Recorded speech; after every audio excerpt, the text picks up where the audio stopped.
tell us what abalone is to you in your community and how it's influenced your work and your life. Abalone is important to our community for many reasons, and there's not just one reason. We have a relationship with abalone because it feeds us, it sustains us. We use it for decoration. We use it in our death ceremonies. So it's an important part of Chumash culture. And so to think about possibly not having access to it is kind of devastating because it plays such an important role in our communities, and we need it. And currently in my area, there has been a moratorium on abalone gathering since the 70s. It's pretty much been depleted in the 60s, 50s, 60s, and 70s. And so in Southern California or Central Coast California, there has not been legal abalone gathering for a long time. And so many of our people have to come up north to other tribal areas or work with extended family who live up in these areas to have access to abalone. And currently now, up north, the northern locations, there's a moratorium on abalone gathering. Ilarion, do you want to tell us about the importance of not only abalone and seaweed, but other sea life in your community? The fact that we had the densest population of per linear mile of shoreline in North America, prehistory, shows how adept our people were at adapting to a very adverse environment along the Aleutian chain and in the middle of the Bering Sea. Our people have been out there for over 10,000 years, and we're still there. And we say since time immemorial, like everybody else. And there's a reason for that. But we developed this spiritual understanding that we are no different than any other being, any other living being. We're no different than the flowers and the plants and no different than the birds. And our elders would say, you know, even birds don't worry about where they're going to get their food the next day. So we're the only ones in Alaska that didn't have food storage technology. Why? Because we trusted in ourselves, trusted in life, trusting in the universe, trusting in a role, the maker we call him, her. We don't have a gender assigned to a role. And it's complete trust and being present in the moment every day in your heart. And for women, also in their womb. Women were always considered sacred amongst all the peoples in the world before time began. And time began when we separated from our hearts. And we went into guilt, shame, remorse, anger, rage, jealousy, all these things from the past that live with us now. Or our fear, which is projection into the future of something that hasn't happened yet. Every place except now. And we know that the heart and the womb is in connection to the divine. We have a word, for lack of a better way to put it, about the womb at the center of the universe. And this womb gives gives life.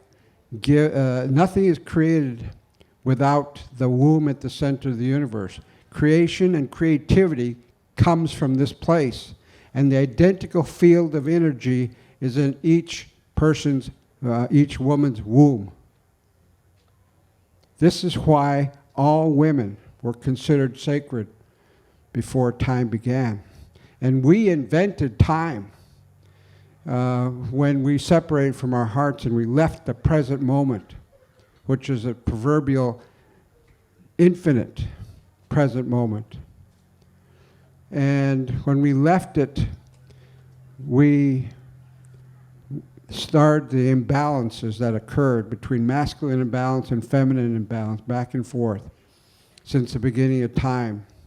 And the last one is the masculine imbalance that we are still in today.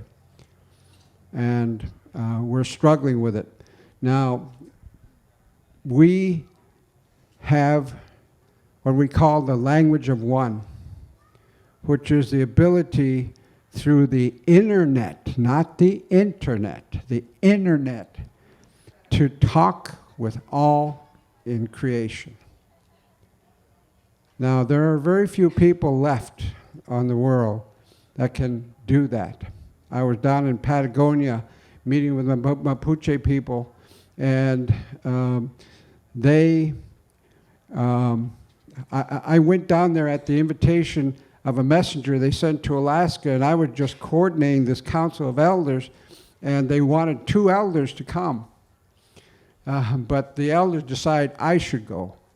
I figured out why. It was like 25 degrees at night, 125 degrees during the day. 100-degree temperature difference in one day, each day. Wow.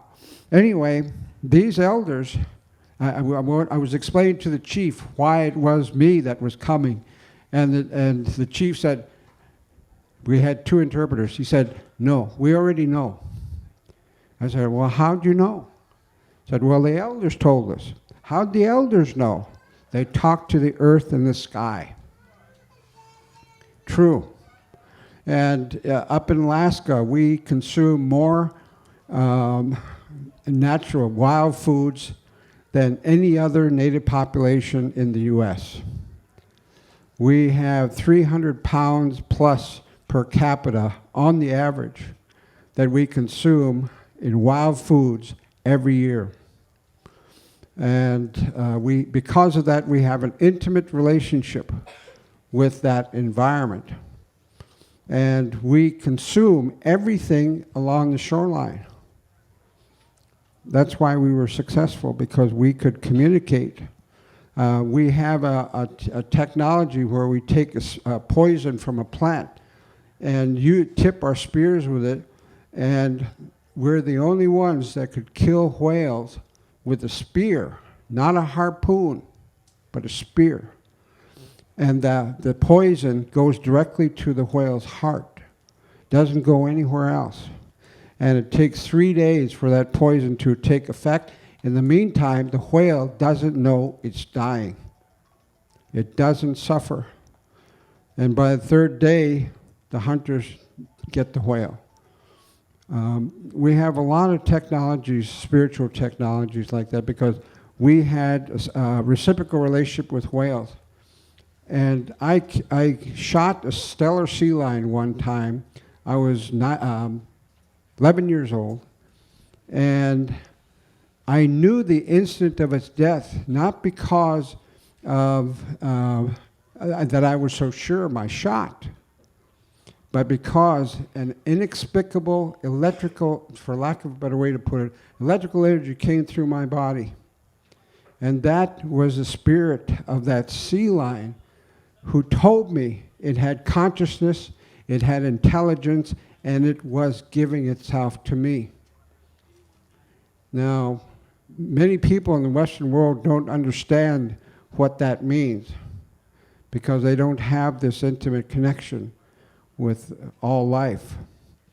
But it's the animal made an agreement in the beginning to serve people, and the people agreed to protect those animals. And so we do. And that's why the animal gives itself. Now, I should say this, that the animal knows whether or not we are acting in a way that respects and regards and has reverence for life and for that animal. I went to a meeting in eastern Canada. And there were people there that called 4 of us, to go there to help them open up a portal. And they said the elders told them, we have to open up this portal. We hadn't used it in 150 years. And so my job was to teach the people how to keep the area clean, energetically and physically. And so we finished our ceremony opening up this portal on the top of this mountain. There's a big lake. And the elders knew that we did it successfully because it rained. There wasn't a cloud in the sky, and it was raining on us. I could not. I mean, it was stunning. Anyway, we go down the mountain, and I was with the chief who was driving, and as we drove out, thousands of animals came from every which direction, predator and prey. There were bears, there were deer, there were snakes, there were birds of all kinds. There were, I mean, literally thousands going to this place that we just opened up. And I asked the chief, what's happening here? He said, the reason that these animals are going to this place is because they know that they are no longer respected and revered by the human beings. They know that, and they go to this place and it's a place where the people talk with their ancestors and their star ancestors. And it's also a place that shifts the dimension that you are in. So the animals go there when they're not being respected. And so all these species that are declining, they're not declining. They're going to this place, this portal. These portals that are located everywhere. And I can't explain it because people will think I'm crazy because I talk about this, but there's time now to talk about it. So abalone is one of the very important living things in this area. And the people, when they take care of these animals, these species, they know it's a sentient being, and they know whether or not they're treated with respect. And it's our history book. It's our way to get in touch with what our ancestors used to do. It's our store. It's everything that is represented in a single thing like in abalone. Ilarion, you talked a lot about what's happening now. Leah, you told us a little bit about what abalone means to you, very generally, but do you want to talk about the current state of abalone and how your community is reacting to it in California? So currently with the moratorium, it's created hardship for families that need traditional foods for ceremonies or dances. It's created hardships for those of us that continue to make our dance riggins. And so we don't have access to that. But even further than that, when we look at traditional ecological knowledge, if there's no abalone to gather, then I can't pass that knowledge on to my kids, or they can't pass it on to their kids. So for me, the biggest fear is how do we continue to transmit this knowledge if none of those species are around? And how do we help better protect and sound the alarm? As a traditional artist, and for those of you that work in traditional arts, basketry or traditional natural dyes, shell work, when you're out there on the front lines, you're noticing climate change. We've been noticing climate change. We've been sounding the alarm, but it feels like nobody listens, or very few people listen, because it's not impacting them on a daily basis.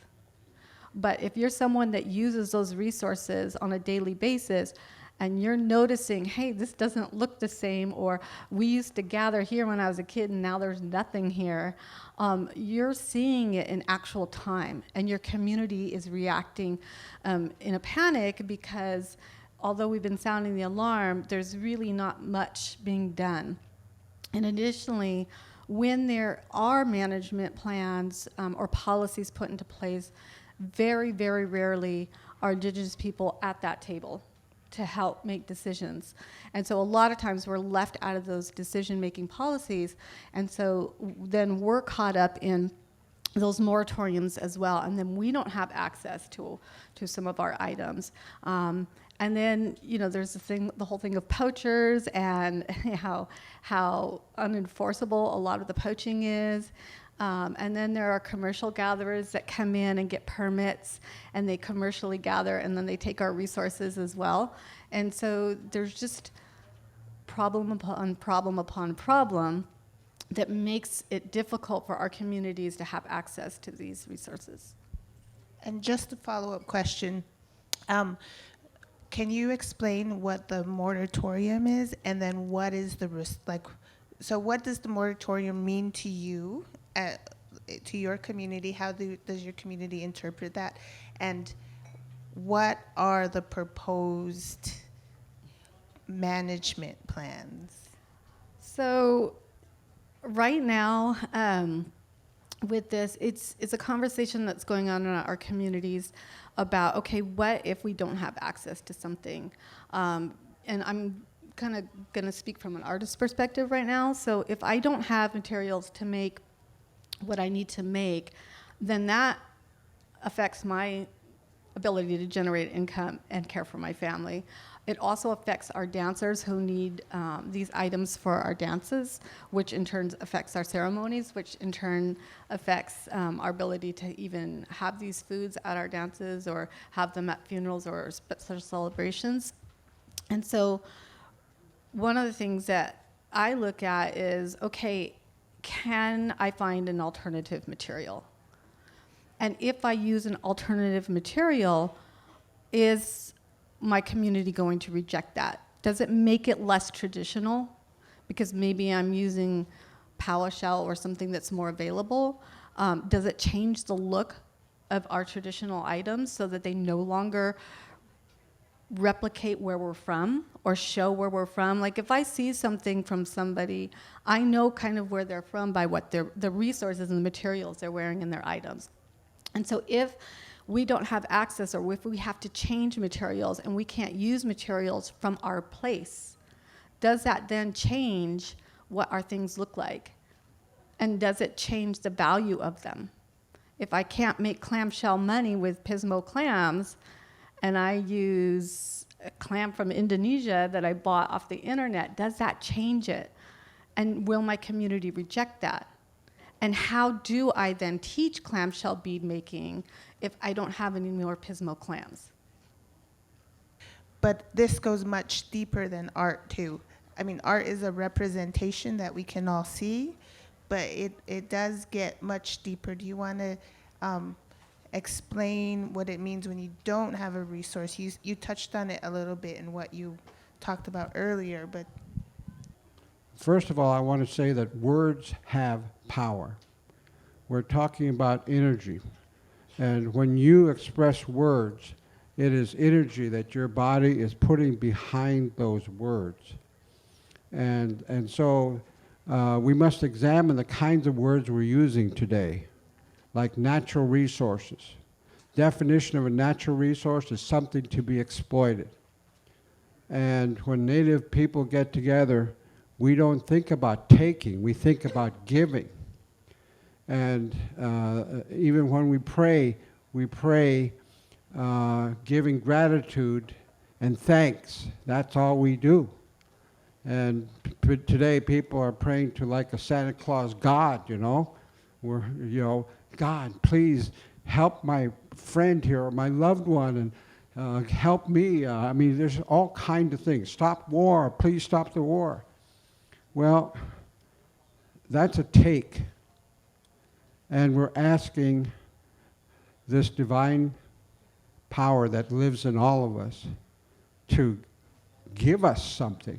We're not giving.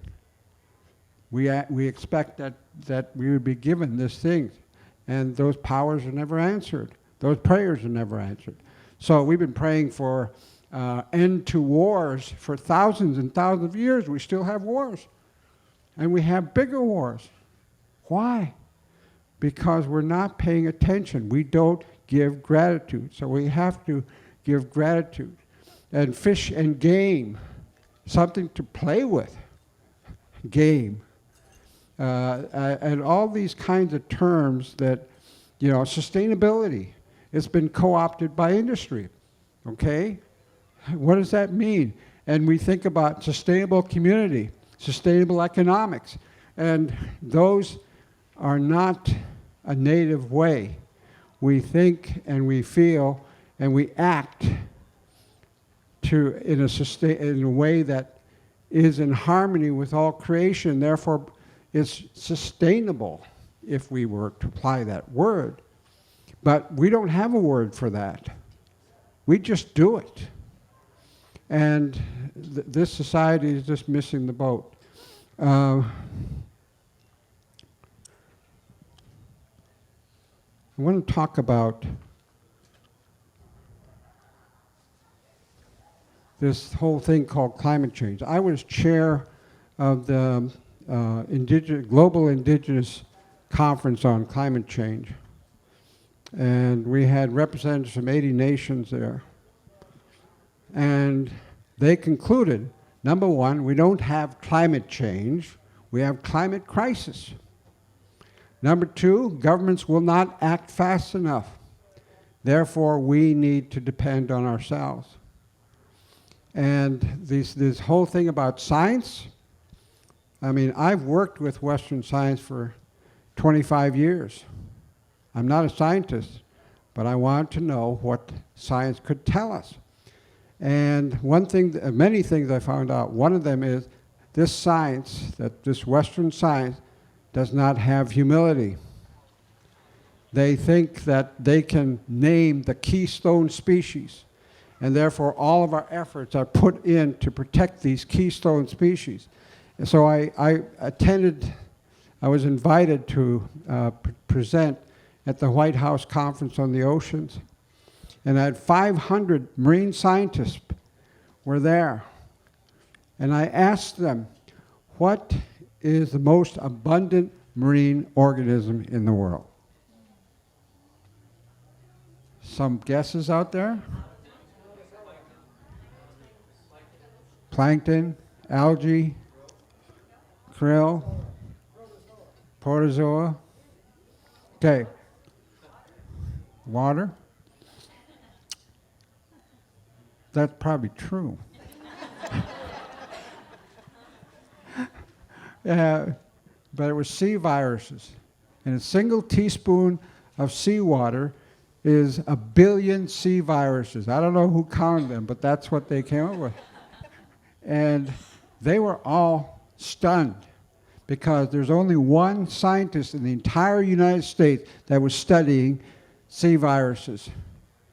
And yet it's not a keystone species. It's not even on the map for science to research. How do we know that isn't the keystone species? So we indigenous people say everything is connected. We don't have the wisdom to know which one is more important. And they, I'll tell one story. I was up in Chalkitsik in Alaska. It's up in the interior. And I went there to listen to the state of Alaska, the researchers. They invited 7 of the tribal chiefs there. And the guy was explaining why they're cutting down their take a moose. And that he was doing aerial transects to compare bull to female ratio. And that's all he was doing. Now they listened to him politely for 45 minutes. Then after 45 minutes, the chief spokesman stood up and said, "Have you noticed that the water levels are going down?" I said, "No, that's the hydrology department. I'm just doing aerial transects." Do you know that when water levels go down, the forage at moose eat disappear? No, that's, again, the vegetation is somebody else's bailiwick. And then the chief went on, do you know that there are more beaver dams in the area? There's, the guy said, no, I'm not studying beavers. I'm doing aerial transects. Well, do you know that there are more beaver dams in the area? And he said, and the guy, state of Alaska, wanted to help a little bit. So he said, maybe you should bring your testimony or observation to the Board of Game. And you could hear the silent groans amongst the chiefs, because the Board of Game is charged with, legally, to use the best available science, and native ways of knowing are not considered best available science. It's considered anecdotal information. Useful, maybe not. We don't know, but we'll consider it. Now, how do you discount peoples who have been in those areas and down here for 10,000 more years? And the knowledge, not only knowledge, but wisdom that they have. The elders say knowledge without wisdom is useless and may be dangerous. And think about that. We have the knowledge to invent the atomic bomb, but we don't have the wisdom. And so the science is just missing the boat in a lot of these areas by not tapping into native ways of knowing. I think between both of our speakers, we've seen a lot of disconnect. Ilarion alluded to it a little bit, like the language we use is very different. When we're talking about land management and moratoriums, these are very confusing terms, especially for those grandmas who are going out and harvesting the seaweed, or those hunters who are going out and hunting that abalone. And oftentimes we find that scientists are often pitted against those hunters and gatherers, and they're not in the same camps. But in a lot of indigenous communities, I would say all our hunters and gatherers are our ecological managers. They are on the boots scientists who see in real time what is happening with our environment. And so when there's prohibitions against them hunting or fishing or gathering, it's devastating to the generational conversation that happens. So in indigenous communities, we're not talking about a conversation that lasts from 2:45 to 4:15. We're talking more about a conversation that has lasted probably 3, 4, 5 generations. Roxanne Swinzel in New Mexico both have connections with me and Kara.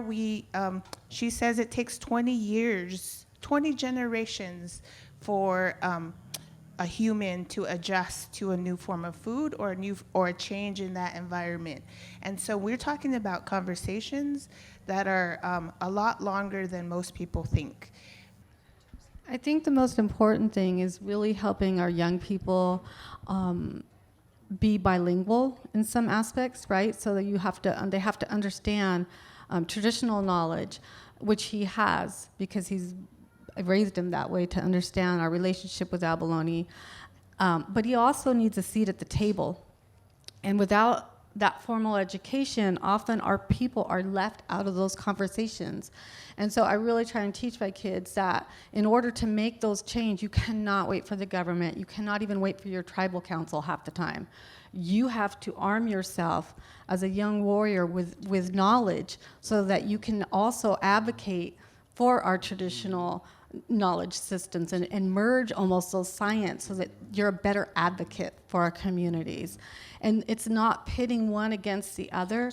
It's saying that we need to give our young people those opportunities so that they have the language and they can be code switchers for our communities and be better advocates and have a seat at the table, because it's important.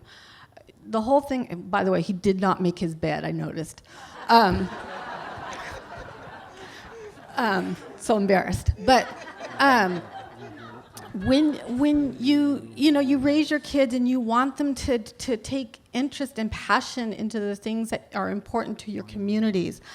And when I literally saw the moratorium, my heart just broke because I thought about, oh gosh, this is going to impact our communities greatly. And I jokingly sent him the article and I said, fix this. And he's trying. He's one of those people out there in the world that is trying to fix this. And I just want to say that our young people are so important when it comes to resolutions or mitigating some of these things. And we need to give them the support they need so that they can be at the table, because many of us have been at the table and it's still not working. So maybe we need younger, more innovative minds to come to the table. And so I'm hoping that this next generation can really push back and combine traditional knowledge and Western knowledge so that they can have better ideas and concepts and create better management plans that have a larger Indigenous voice. So I would just add that I think her son is probably trying to learn how far behind Western knowledge is from the Chumash knowledge. So he's trying to figure out how to make Western knowledge catch up. And what she's not saying about her community and her son is that they come from YTT Chumash. I'm not even going to try to pronounce it. It is a community that has existed in this state and in this region along the coast for a millennia. We're not even going to put a time on it. But according to the federal government and the state of California, they don't exist. They do not exist as a community. Right now, they exist as a nonprofit. They have been fighting for recognition. And so when it comes to legal rights and when it comes to recognition of their management practices, in short, they're being told they do not exist. And so when you look at that type of relationship and you fit it into the model that has been developed almost like a laboratory in Indian country, it's a model that was developed here in places like California, then sent out to the rest of the world. So the first stage is, 1, you try to kill them, but you know what? We're still here. 2, if you don't get killed, you get moved, right? So you have stories about the Trail of Tears, about the long trek. You move them. 3rd, but we kind of figured that out too, right? Once you get us to a place, we're going to figure it out. 3rd, if you can't, you develop this idea of this thing called title. It's called legal title, right? Only certain people can have legal title. Indigenous people, you have aboriginal title, which basically means you can sit there and you can be on the land as happy as you want to be, but you can't have anything under it. You can't sell it. You can't do anything with it. Aboriginal title. And so if you look at the evolution of legal title in our communities, it's basically created so that it can divest communities of that land and those resources. Again, we use the word resources because that's what they use in legal terminology because it's easier to extract. The 4th stage, we sent people to law school. We sent people to college. We're going to figure out how to manipulate this legal title. And the 4th stage is, if that happens, you tell them that they don't exist. You erase them from the history books. You erase them from presence, from consciousness, and then you tell them that they cannot have legal title.